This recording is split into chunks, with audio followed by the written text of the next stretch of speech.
नवनवीन ताज्या घडामोडी जाणून घेण्यासाठी लाल दिवा न्यूज चॅनलला लाईक करा, शेअर करा आणि सबस्क्राइब करायला विसरू नका। नाशिकच्या गुन्हेगारी दुनियेतील एका कुप्रसिद्ध नावावर अंमली पदार्थ विरोधी पथकानं गुरुवारी शिकंजा कसला। गांजाच्या नशेमध्ये बुडालेल्या तरुणाईला या विषयाच्या दलदलीत ओढणाऱ्या सागर मोहन ताते या हिस्ट्री शीटरला अखेर कायद्याच्या जाळ्यात अडकवण्यात पथकाला यश आलं। दिनांक 21 सप्टेंबर रोजी अंबड पोलीस ठाण्यामध्ये नोंदवण्यात आलेल्या एका प्रकरणात ताते हा फरार होता। मात्र पोलिसांच्या हातून सुटण्याचं त्याचं स्वप्न फार काळ टिकलं नाही।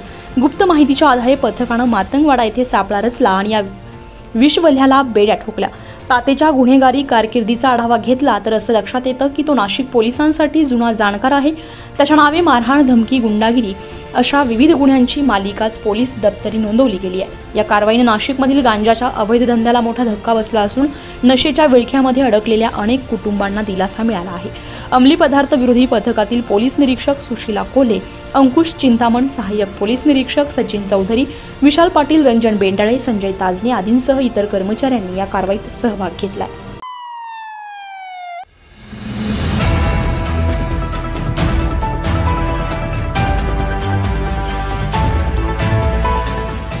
नवनवीन ताज्या घडामोडी जाणून घेण्यासाठी लाल दिवा न्यूज चॅनलला लाईक करा, शेअर करा आणि सबस्क्राइब करायला विसरू नका।